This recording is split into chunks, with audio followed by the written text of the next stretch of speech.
முதல் கட்ட தேர்தல் அறிவிப்பில் அதிமுக சார்பா முதற்கட்ட தேர்தல் அறிவிப்பு.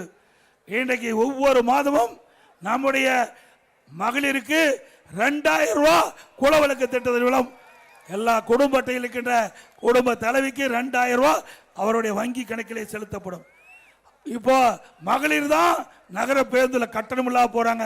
இனி அதிமுக ஆட்சி வந்த ஆண்களும் நகர பேருந்துல கட்டணம் இல்லாம பயணம் செய்யணும்.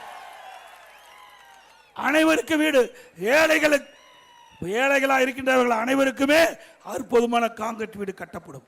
குறிப்பா அருந்தியர் மக்கள், ஆதிராட மக்கள், மலைவாழ் மக்கள், பட்டியலின மக்கள், அந்த மக்கள் வீடு இல்லாமல் இருந்தா அற்புதமான பல லட்சம் மதிப்புள்ள காங்கிரீட் வீடு கட்டி கொடுக்கப்படும்.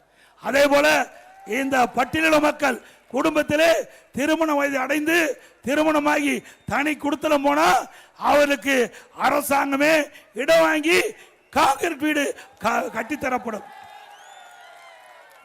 அதே போல நம்முடைய சகோதரிகள் குறிப்பிட்ட நேரத்துக்கு பணிக்கு செல்ல, பணி முடிஞ்சு வீடு திரும்ப அம்மா இருசக்கர வாகனம் 5 லட்சம் பேருக்கு கொடுக்கப்படும். ஒவ்வொரு அம்மா இருசக்கர வாகனத்துக்கு 25,000 ரூபாய் மானியம் கிடைக்கப்படும்.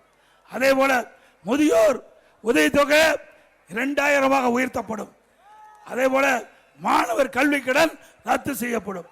அதே போல ஒவ்வொரு குடும்பத்திற்கும் வாழ்வாதார உதவியாக 3 கேஸ் சிலிண்டர் வழங்கப்படும். தமிழர்கள் வீர விளையாட்டு ஜல்லிக்கட்டுல வீரர்கள் காலை பிடிக்கும் போது அசமானம் ஏற்பட்டு உயிர் நீத்தா அவருக்கு 10 லட்சம் ரூபாய் குடும்பத்துக்கு கொடுக்கப்படும். அதோட படுகாயமடைந்த 2 லட்சம் கொடுக்கப்படும். அதோட வீர விளையாட்டில் கலந்து கொண்ட ஜல்லிக்கட்டிலே வீர விளையாட்டில் கலந்து கொண்ட ஜல்லிக்கட்டு வீரர்களுக்கு இன்சூரன்ஸ் செய்யப்படும். அதே போல ஜல்லிக்கட்டு போட்டியிலே கலந்து கொள்கின்ற காளைகளுக்கு, பதிவு செய்யப்பட்ட காளைகளுக்கு இன்சூரன்ஸ் செய்யப்படும். அதே போல சிறுபான்மை வகுப்பை சேர்ந்த மகளிர் சுயக்குழு தொடங்குவதற்கு வட்டிலா கடன் மற்றும் மாற்றுத்திறனாளி கூட்டுறவு வங்கி கடன் தள்ளுபடி செய்யப்படும். அதோட நடபாதை, அங்கங்க நகரத்தில் பார்த்தீங்கன்னா நடபாதை இருக்கும், அதுல ஓரமா கடை வச்சிருப்பாங்க. அந்த கடைக்காரெல்லாம் அங்க கூட்டுறவு வங்கியில கடன் வாங்கி இருக்கிறாங்க, அந்த கடன் தள்ளுபடி செய்யப்படும்.